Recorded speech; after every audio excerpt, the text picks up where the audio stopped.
Assalamu alaikum. Мен азыр мына Манас аэропортунда турамын. Азыр эле регистрациядан өттүм.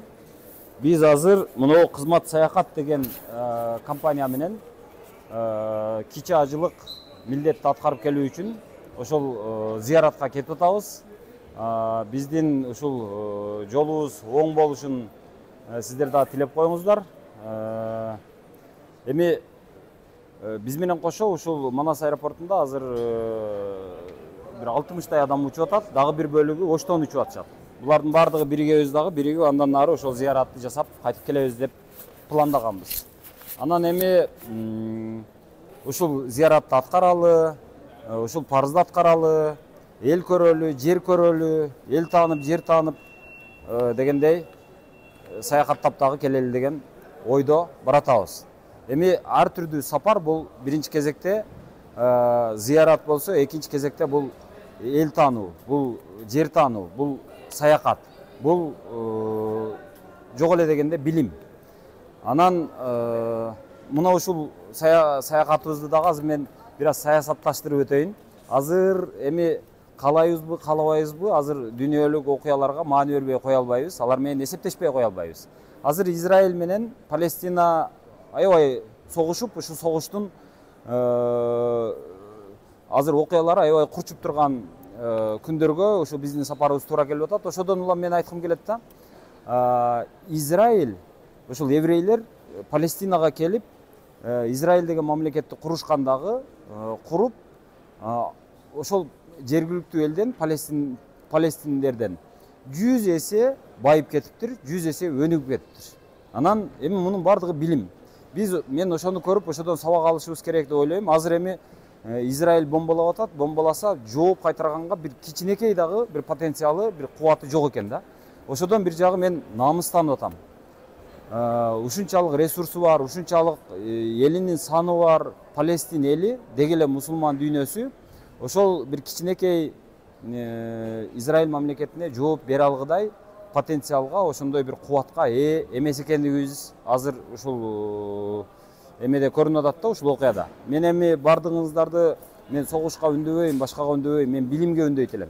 Себеби ошол согуш биздин мусулман элинин, анын ичинде ошол бардык эле ушул мусулман динин тутунган өлкөлөрдүн мындай билимге көп кызыкпагандыгы, билимсиз экени, анан ошол билимсиздиктин айынан экономикалык жактан дагы, курал жарак жагынан дагы, коргонуу жагынан дагы аябай кубатсыз экенин көрсөтүп атат да. Азыр эми мен ушу барсам, Кудай буйрса, ушул мусулмандарга, анын ичинде кыргыздарга ушул Кудай билимден берсең экен, ушу билим алуу жөнүндө биздин дагы элге, биздин дагы жаштарга көңүлүнө ушул билим деген мүлктү салсаң экен деп тилейин деп баратамын.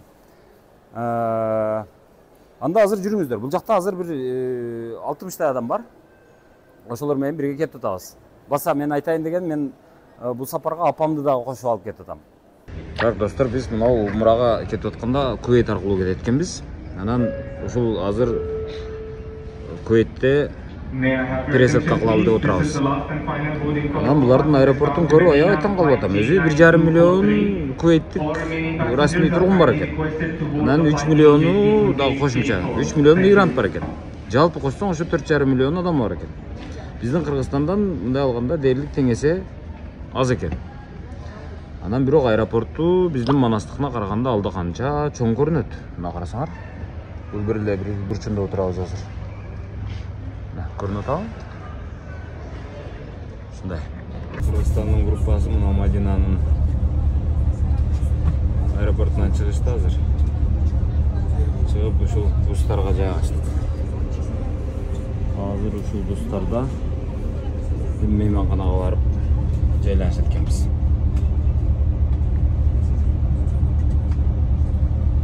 Бул жерде ошол Мадинадан чыкканда ошол окшогон чоң дагы туристтик бустар стоянкасында күтүп турушат экен туристтерди. Алдын ала даярдалган, алдын ала пландалган график боюнча келип ар кимиси өз-өзүнүн жана группасын күтүшөт экен ошентип. Азыр Кыргызстандын группасы. Так, 14:01 дейт. Демек ушул. Бул жакта мен бүгүн жайгашканда Атакул, Улук, салам алейкум. Силер уже келип жайгашып алыпсыңар. Келдик. Хош келдиңиз, Ыдырыс мырза. Номуруңар өтө сонун го? Фай. Диваныңар өзү бир тайлар экен. Ой. Бул бийиктигин карасам мен салым менен билдим мына. Да. Калыңдыгы дагы канча? Калыңдыгы 35 сантиметр. Ушундай калың, жумшак, мазиза матраста жатат экен. Мына кызмат саякатын уюштурган, караңыз. Бул өзү негизи сен көп жылдан бери келип жүрөсүң да, кандай өзү негизи дайым эле бардык эле ушундай болобу? Бул жактагы номурлар? Мен өзү бир 7-8 жолу Умрага келдим да. Бардык эле мындай боло бербейт, Ыдырыс мырза. Бул эң жакшы пакеттерге берилген эң жакшы шарттуу мейманкананын бөлмөсү да. Мисалы, Умра пакеттери баалары эгер арзаныраак берилсе, демек гостиницадагы шарттар дагы мындай эмес, начарыраак болуп калышы мүмкүн. Ошон үчүн Умрага барарда бир жакшы пакет алганга аракет кылыш керек да.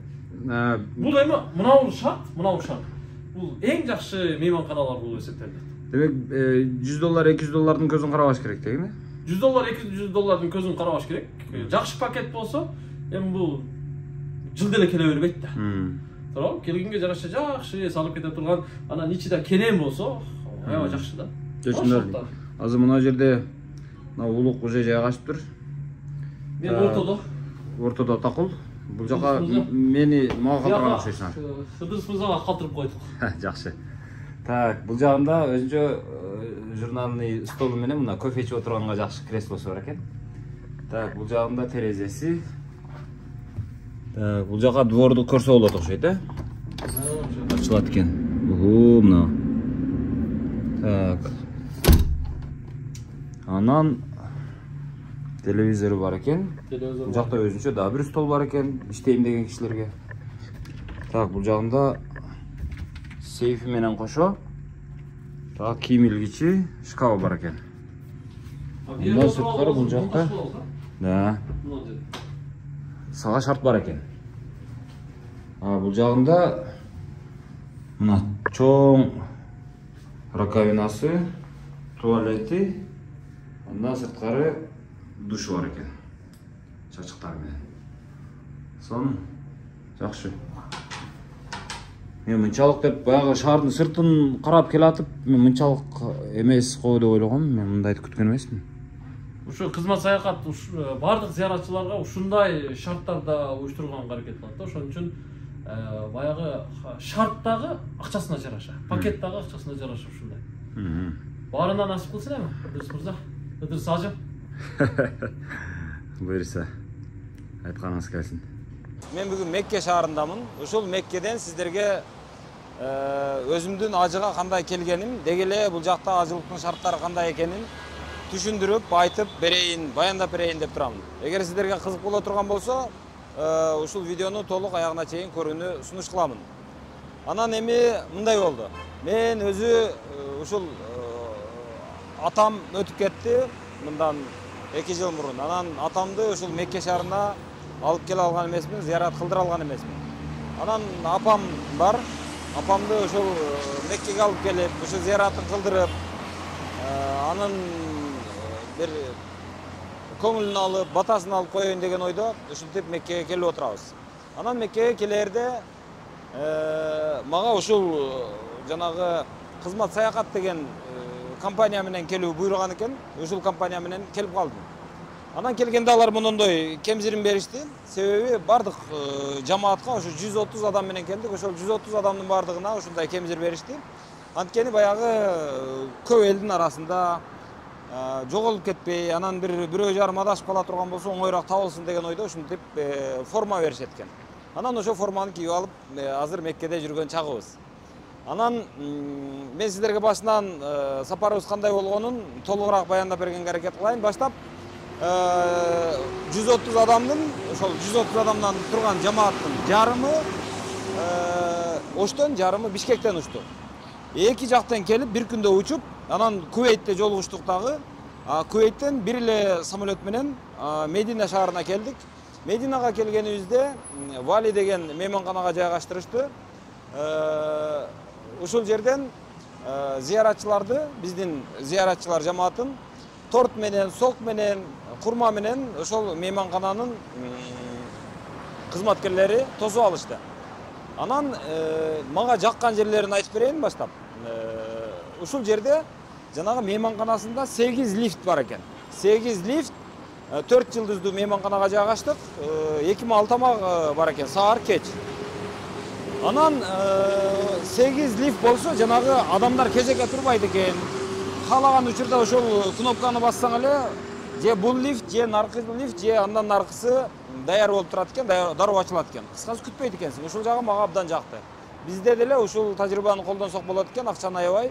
Ошол жанагы лифттерди көбүрөөк кое берсек болот экен деп калдым да. Бул эми бир жакшы жагы. Анан киргенден кийин бизди дагы бир таң калтырган жери номурлар абдан таза экен, жакшы экен. Анан тамактары көбүнчө ушул түрк ашканасына таандык тамактар болуп атты. Меккеде ошол Мединада баштап 4 күн жаттык. Ошол 4 күндүн ичинде жалаң ошол түрк ашканасына таандык тамактарды жеп аттык. Тамактар абдан даамдуу. Ошол саар кеч балыгы бар, сүтү бар, айраны бар, тоок эти бар, уйдун эти бар, койдун эти бар дегендей ушундай тамактарды кылып атты. Анан мисалы башка кандай билбейм, бирок аны зыяратчылардан өзлөрүнөн дагы сурап бергенге аракет кылам, бирок мага абдан жакты. Мен бир аз семирип кетти дагы жазлап калдым окшойт. Андан кийин 4 күндөн кийин бизди Мекке шаарына алып келишти. Мекке шаарына автобус менен келдик. 6 сааттык жол экен.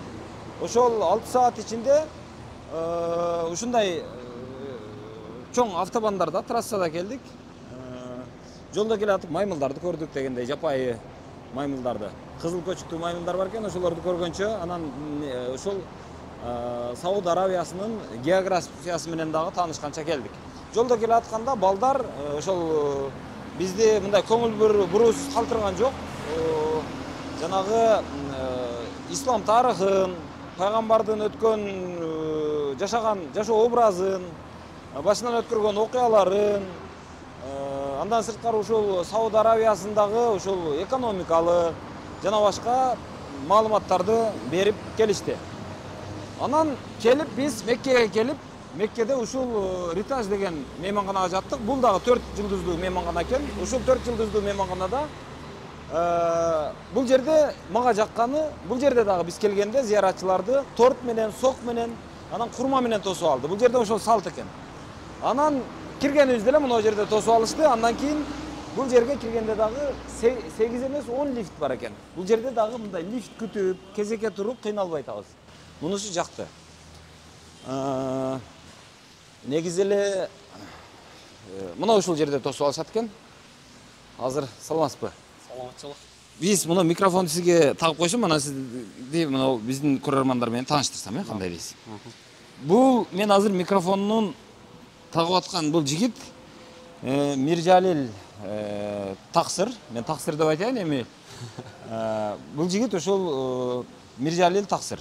Анан бизди негизинен ушул жигит буга кошо дагы 3 жигит бар.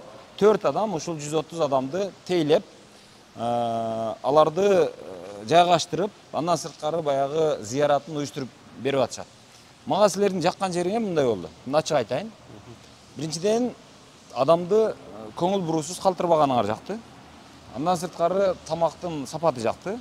Анан мейманканалардын тазалыгы жакты. Анан транспорттун уюштурулганы жакты. Анткени мен сиздерге ачык айтайын, ушул мейманканадан азыркы Ритаж деген мейманканадан 5 мүнөттүк жол экен, бир 5 мүнөттөн ашпайт го дейм. 5 мүнөттүк жол экен, бирок ар 15 мүнөт сайын ушул жерден автобус ушул Харам мечитине карап уюштурулуп турат экен. Ал жактан дагы ар 15 мүнөт сайын бул жакка автобус келип турат экен.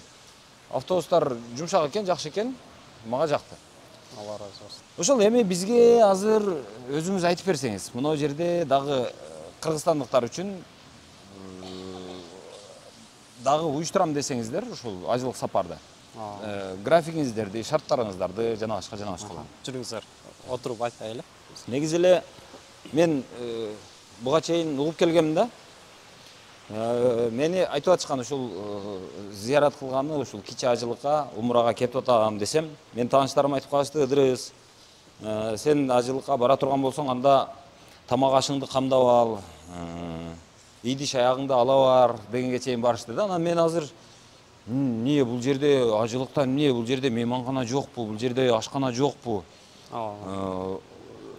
Ушундай ажылык сапарда мен барып алып, мен өзүм тамак жасап ошентип түйшүк тартып жүрөмбү, идишимен бери көтөрүп келемби деген ой болду да мендечи.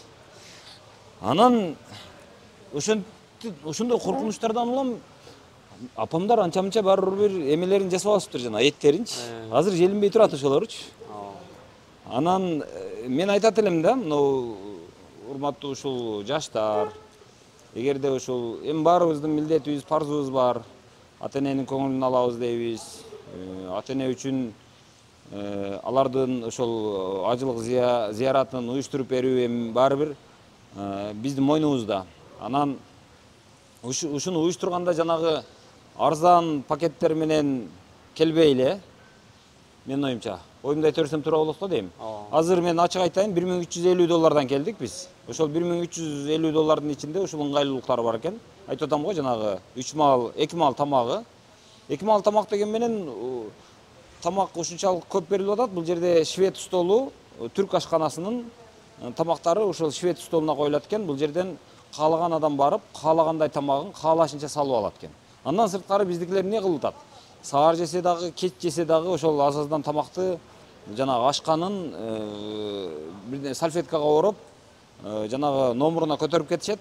Анан түштөнгөндө ошон менен эле түштөнөт. Бул жерден тамакка деп бирөө бир тыйын акча коротконун көрө элекмин азыр. Мисалы мен корото элекмин. Анан ошол жагынан алганда бул абдан жакшы экен да. Ошон үчүн мен мына жаштарды деги эле элди ушу умрага келем дегендерди айтат элем. Анча-мынча ошол $100, $200 аянбаңыздар, аянбай эле мындай тамак ашы уюштурулган компанияны тандап келсеңиздер болот экен дейм. Анткени ошондо жанагы бул жакта зыярат кылган келгенден кийин үйдөгү жанагы түйшүк аз келгенси бул жака келип дагы тамак бышырып, дагы идиш жууп, түйшүк тарткандан көрө бул жакта жөн эле тынч эле зыяратын кылып эле кеткениң жакшыраак экен го деп ойлойм да. Азыр эми сиздерден сурайын дегеним. Дагы кандай график менен уюштурулат? Кудай кааласа биздин график өзү айына, мисалы октябрь айында 4-5 группабыз бар. Анан ноябрь айында бар. Ноябрь айында Кудай кааласа 8-inde Оштон куларды айтайын. 8-inde бар. Анан 12-синде, анан 22-синде рейстерибиз. 14 күндүк сапар уюштурулат. Сиздер көргөндөй эле 3 күн Мадинада, андан кийин 11 күн Мекке шаарында болот. Эми биздин максат ошол бул жерге келген жамаат башка нерсе менен алек болбосун, тамак аш менен алек болбосун, өзүнүн тиричилиги менен жүдөп отуруп көп убакыт кетирбесин. Аз убакытка келатат. 14 күн убакыттын ичинде жалгыз гана ибадат менен, таваф менен, ушундай пайдалуу иштер менен, пайдалуу иш-чаралар менен, зыяраттар менен алек болсун деген максатта ушул удобство түзгөнбүз. Анан барынан да Кудай кааласа бул жерге алып келген ажы башыларыбыз жаштар, жаш основной өзүбүз курактуулар. Анан алар болгон бүт кызматыны эртең менен кечке чейин график менен, мисалы бүгүнкү графикти айтып кетсек, мисалы эртең менен өзүнчө бир кичинекей чакан бир зыярат болот. Анан кичине эс алдырып, күнүгө дарат жөнүндө, намаз жөнүндө сабактарды уюштуруп атабыз. Анан эртең менен кечинде таваф. Бирок чогуу жамаат менен чогуу таваф кылдырабыз, өз башынча таштап койбойбуз. Андан сырткаркы убакыттарда болсо не кыла берет, өздөрү алдынча кыла берет. Анан ошондой эле Меккеде дагы 4 жолу умра.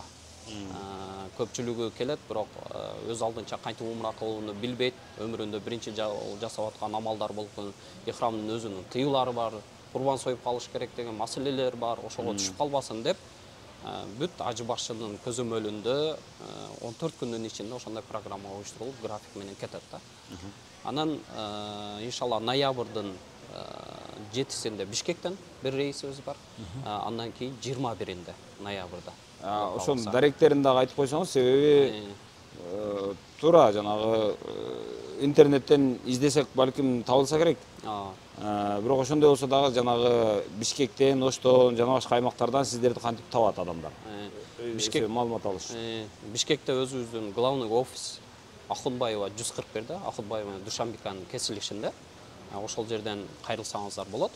Анан Ошто кеңсебиз бар. Алда Курман Жаддатка 535-чи неде, даректе жайгашкан. Ошол жерге кайрылса болот, иншалла. Андан тышкары, мисалы, Таласта болуп калышы мүмкүн, Нарында, же болбосо Баткенде, Кызылкеде, ошол Жалал Абадта, ал жерде да ар бир жерде өзүбүздүн өкүлдөрүбүз бар. Эгер бизге кайрыла турган болсо, же болбосо бетме-бет сүйлөшкүсү келе турган болсо, ал кеңселерибизге келип убара болбостон, ошол жактан биз өкүлдөрүбүз бар. Ар бир аймакта, ар бир областта өзүбүздүн өкүлдөрүбүз бар. Алар менен сүйлөшүп, таанышып, жакындан таанытып, ошол жактан эле туруп бизге катталса болот. Мынау баа боюнча сурагым келет да. Баа эмненин негизинде түзүлөт өзү? 1350 доллар экен. Мен муну кымбат деп дагы, арзан деп дагы айткандан алысмын. Бирок ошондой болсо дагы сиздерден арзандар дагы бар экен. Бирок ошол эле учурда мен кээде угуп калып атам, жанагы ажы башчылар келип, баягы зыяратка келгендерди ээн эркин таштап коет, көңүл буруусуз калтырып коет дегенди угуп атам. Анан тамак аш маселесине келгенде жанагы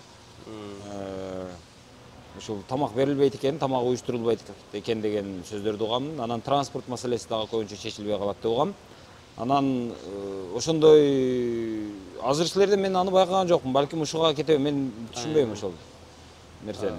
Өзү негизи ар бир мейманкананын ошого жараша акча ценасы бар да. Мисалы, кээ бир арзан болгонуга жараша бир нерседен экономить этет. Анан мисалы тамак ашы жок болсо, азыр биздин эл барчылык, мындай айтканда, эми 100 доллар, 200 доллар кошо турган болсо, ошону тамак ашы менен камсыздалып. Анан биздин эң көп басым жасаган нерсебиз бул жерде, мисалы көпчүлүгү келет биринчи жолу келгендиктен ибадаттарыны толук аткара албай калышы мүмкүн. Кимге кайрылышын билбейт, каерде кантишini билбейт, дагы кандай кошумча амалдарды кылышын билбейт дагы. Анан көпчүлүгү өксүп, меники толук болбой калды бекен, бир жерде кемчилик болуп калды бекен деген ойлордо болуп калат да. Ошого 24 саат биз болушунча жамаат менен чогуу кылганыбызда жанакы ажы башыда канча тажрыйбасы болсо, ошонун бардыгын бөлүшө алат, бардыгын ээ болот да. Анан ушундай баа чыгарганыбызда биз биринчи билеттерге карайбыз. Визалар, виза бар, анын ичине. Визанын баасы, билеттин баасы, анан мейманканалардын баасы, мейманканалардын дагы несиге каралат. Мисалы, ар бир керек болсо ошол комнатага койгон чайына чейин эсептелет да. Ошол автобустун, мисалы, бир гостиницада 2 автобус гана каттаган болушу мүмкүн. Кээ бир гостиницада 4-төн 5тен тынымсыз, үзгүлтүксүз каттагандар болушу мүмкүн да. Ошолорго карап дагы сена арта берет да. Биз болсо ошол биздин жамаат кыйналбай тургандай, биздин өзү негизи бул азыр комфорт пакетибиз болуп атат. Биз сиздерди алып келген пакет, а негизи люкс пакетибиз, аны VIP пакеттерибиз дагы бар. Алар мисалы харамга жакын. Кабага жакын эч кандай автобус жок. Автобуссуз эле чыгат, намазга кошуло берет, ошол эле жакын, бирок анын ценасы өзүнчө да. Бирок биздики азыр ошол 1350 доллары бул болсо комфорт пакет. Мындай айтканда 2 мал тамак ашы бар, анан 4 жолу умрасы бар, кийин күнүгө 14 күндүк программасы бар. Бул эми акча менен каржыланбайт, конечно, бирок эми адамдар эмгектенет да бул жерде. Эмгектенет. Азыр мен көрүп атам, сиз менен кошо дагы 3 жигит жүрөт. 3 жигит бар. Анан биздин өзүбүздүн бул жакка караган. Андан сырткары булар ажы башчылар. Андан сырткары ошол атайын кызмат саякаттын, мисалы, бул жерде ресепшнда арабтар отурат. Ресепшндын өзүндө. Анан атайын өзүбүздүн да балдар отурат. Үзгүлтүз көрүп турасыздар. Бул кызмат саякаттын кандайдыр бир комнатада проблемасы бар. Мисалы, тефалы бузулуп калды дейли, полотенцаларын жаңылаш керекпи, толук алар көзөмөлдөп берет. Отель проблемасына. Анан автобус жакта да бир баланы көрдүңүз болуш керек. Постоянно ретажга ушул жакка чыгасыздар деп толтуруп жөнөтүп турат. Себеби биздин дагы өзүбүздүн дагы контролго алганбыз. Булар эле отель, мейманкана эле жоопкерчилигини биз дагы алганбыз. Себеби алар балким 15 минуттан көпкө туруп калышы мүмкүн. Жамаат толсо дагы балким кармап калышы мүмкүн. Ошондой болбосун деп өзүбүз да көзөмөлдөйбүз. Биздин ошол жамаат толду, автобус 10 минут, 15 минут болду, убактысы келди, дароо жылдырганга атайын ошол жакка да бир кызматкерди коюп койгонбуз. Азыр да автобус келди мына. келип мынау ушул эритаждын алдына токтоду. Эми бул жерде мындай экен да туугандар, мен сиздерге ушул жердин түзүлүшүн айтып берип коеюн. Ушул отелден чыгат экенсиз, лифт менен түшөсүз. Түшкөндөн кийин бир 20 метрдей басасыз. Басканыңызда мынау короосуна чыгат экенсиз, көчөгө чыгасыз. Көчөгө чыксаңыз автобус турат, мына келди азыр, көрсөтүп койсоң болот. Анан автобус бул жерде бир 5 мүнөттөй турат экен. Ушул 5 мүнөттүн ичинде адам толобу толбойбу жылып кетет экен. Анан бир 5 мүнөттөй убакыттын ичинде Харам мечитинин жанындагы автовокзал бар экен. Биздин тил менен айтканда ошол автовокзалга келип токтойт экен. Анан ал жерде 15 мүнөт турат экен да, кайра жылат экен. Адам толсо толбосо жылып турат да. Мен ушул жагынан алганда анан эң негизгиси бул автобустар бекер экен. Мындай акчам калып калыптыр, акчамды албай калыпмын, бул жер канча экен, акчамды алмаштырып албапмын, акча алмаштырыш керек эле дегенге окшогон маселе болбойт экен да. Мен ошого окшогон кыйынчылыкты көргөн жокмун. Бул үчүн дагы силерге рахмат. Алла разы болсун. Анан мен азыр эгер уруксат берсеңиз, мен мына жердеги ошол биз менен бирге келген жамаат менен дагы сүйлөшүп көрөйүн. Макул. Эми алар өздөрүнүн оюн айтсын, алар ыраазыбы, наразыбы, эмнеси жакты, эмнеси жакпады. Себеби элдин пикирине жараша компаниялардын ийгилиги болот же болбойт да, туурабы? Туура айтасыз. Ошол келип аткан сиздердин кызматыңыздардан пайдаланган эл гана сиздердин ким экениңиздерди аныктайт. Туура айтасыз. Ошондуктан азыр ушул жамааттан дагы сурап көрөйүн. Андан сырткары мен мынау кыргызстандыктарды дагы чакырып кетет элем. Келсеңиздер, ушул сыяктуу мындай $100-200 кысынбай, аянбай, ушундай бир жакшыраак сапаттагы, жакшыраак камкордукка ала турган компания менен келишиңиздер өзүңүздөр үчүн утук болот экен деп ойлойм. Анткени келгенден кийин мына бул жакта келип өзү зыярат кылуунун өзү көп түйшүк экен. Анткени кече муну зыярат кылуунун түйшүктөрү тууралуу тез кабардан көрсөңүздөр болот. Менин коллегам жана Атакул дагы келген. Ал өзүнүн тез кабар YouTube каналына, Instagram'ына, TikTok'уна, Facebook'уна ушул жердеги зыярат кандай болуп атканын ал баштан аяк толук көрсөтүп атат. Ар бир зыяраттын аткарылышын толук тартып чыгарып берип атат. Ошодон көрсөңүздөр болот. Мисалы, умра зыяратын кылуу үчүн жанагы Каба ташын 7 жолу айланыш керек. Анан жана эмне деп коет эле? Сафа Марва. Ооба, ошол 7 жолу ошол жер Сафа Марва беле, ошол жерден дагы 7 жолу нары бери катташ керек экен. Алардын баардыгы бул аз эмес түйшүк экен. Адам тердеп чыгат экен, көп басат экен, кээде араба керек болот экен, жанагы коляскалар. Анан ошончо түйшүктөн адам чарчайт экен. Ошо чарчап келип дагы бул жакта тамак кылып, ошо тамактын түйшүгүн тартпай, бул жакта тамагын жеп алып эле келип эс алып, анан кайра барып ошол зыяратын кыла берген жакшыраак экен. Анан бул жака келбеген, талаага чыкпаган адамдар балким ойлошу мүмкүн, эми бул жакта зыярат кылып эле келет депчи, анан тамак жасоо оңой деп. Тамак жасоо эми ал кандай болбосун ашыкча түйшүк, ашыкча кыймыл. Анткени мен мисалы жаш эле туруп мен деле чарчап калдым. Мен барып келип анан баягы жерде басып жүрүп бутуңду сүйрөп аран келесиң да, келгенден кийин ушу жата калсам дейсиң да. Анан ал жерде тамак жасап, анан картошка арчып, пияз арчып, же болбосо бирдемени ысытып ал тургай жөн чай кайнатып ичкенге чаман келбей калат да. Ошондуктан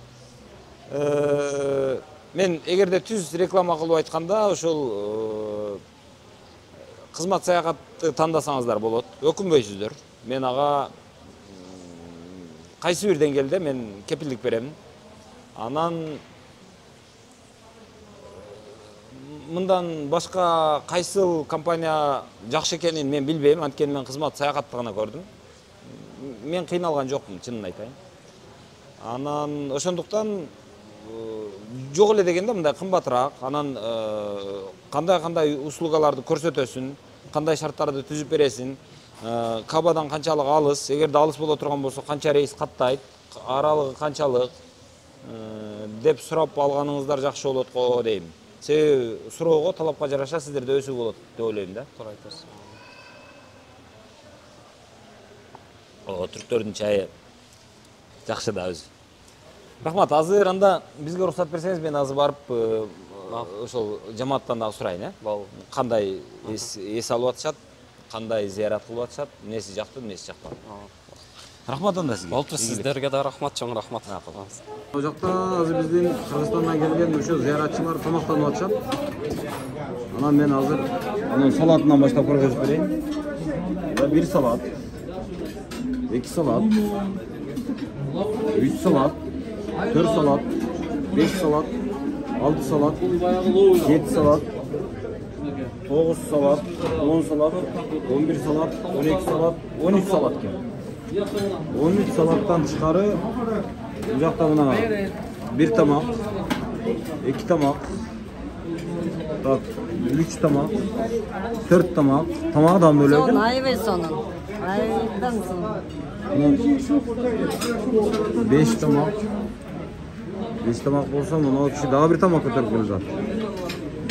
Ошол 5-инчиси. Түгөн бараткан экен, жаңылап атат. 5-пи 6 тамак. Мына эмне экен? Койдун эти окшойт. Эти чоң болуп калды. Тамак кандай болду? Дамы кандай? Аябай сонун. Жакшы эле? Бардыгы жакшы. Мына 7, 8 тамак экен, а? Ondan başka daha ne var zaman da? Yakta salatlar var, doğru. Salat tort var. Ya yakta jeti oldu. O sizlerge mango örüyor tabi. Mango. Mango. Dünkü. Ha. Yakta Almanın ek türü hazır. Almanın ek türü kom. Oho. Şimdi öyle mazza tortun 1 2 3 4 5 6 7 8 türü var ekan. Anam bunday hamur jukkalı nere koyup şular var ekan. 7 türlü tamak, 7 türlü salat, 7 türlü tort var ekan, şirinlik. O emelerden, yaşılçalardan Almanın iki türü, mandarin, anan oğul var ekan.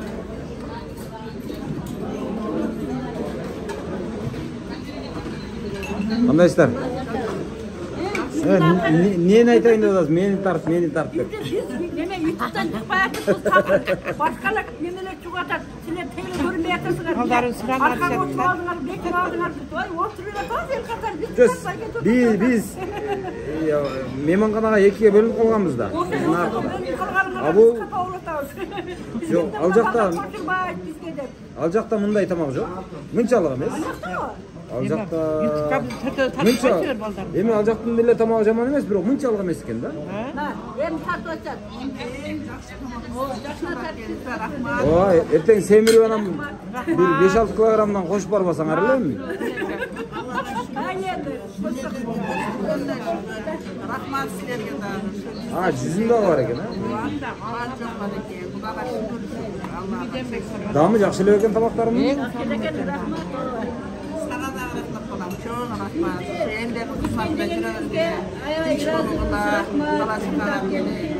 Allah'ın daim şu yerinin kısmetinde çürüyor gibi.